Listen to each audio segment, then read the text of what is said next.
سال 1798 میں فرانسیسی استعمار نے مصر پر حملہ کر دیا۔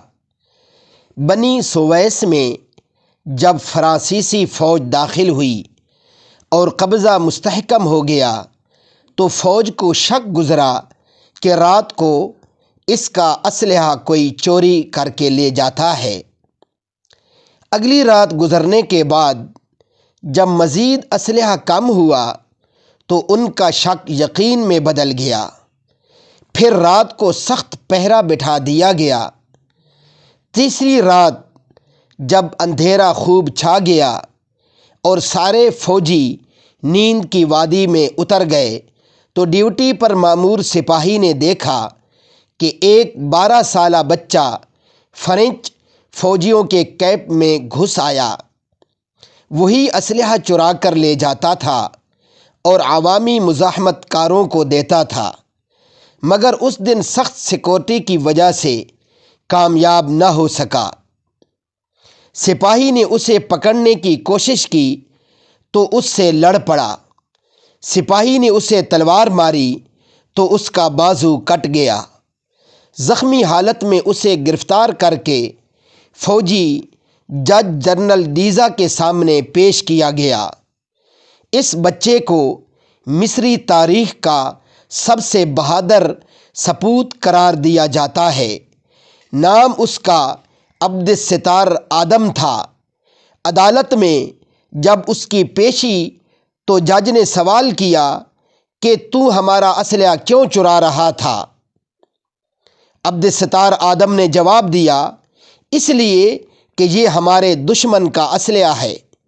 جج نے پوچھا، یہ کام کرنے پر تجھے کس نے ابھارا؟ آدم نے کہا، میرے رب نے مجھے ہمت دی۔ جج نے کہا کہ پتہ ہے کہ تجھے موت کی سزا ہو سکتی ہے۔ عبد الستار آدم نے کہا، یہ میرا سر حاضر ہے۔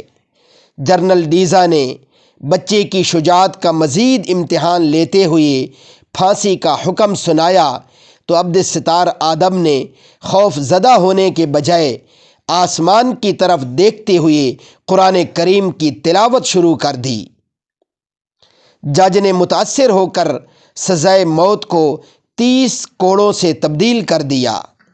کوڑے جب مارے گئے تو جنرل ڈیزا نے کہا، میں آج کی اپنی رپورٹ میں دنیا کا بہادر ترین بچے کا ذکر کروں گا۔ فرانسیسی مورخ فیفا ڈینون اس واقعہ کا چشمدید گواہ ہے۔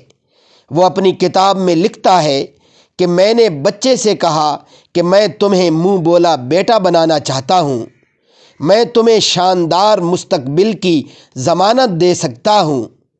عبد الستار آدم نے کہا، تم پچھتاؤ گے کیونکہ میں تمہیں ایک دن قتل کروں گا۔ تم ہمارے دشمن ہو۔ میرے محترم سامعین، یہ مسلمانوں میں اپنی فوجوں کے لیے جذبہ تھا، اپنے وطن کے لیے، اپنے ایمان کے لیے یہ جذبے تھے۔ لیکن آج ہم اپنے بچوں کو دیکھیں کہ وہ ان کے اندر کیا کیا جذبے ہیں اور ان کی صفات کیا ہیں۔ ہمارے مسلمان بچے جو تھے وہ اپنے بڑوں سے متاثر تھے، لیکن آج ہمارے مسلمان بچے وہ غیروں کی عادات سے اور غیروں کی اداؤں سے متاثر ہیں۔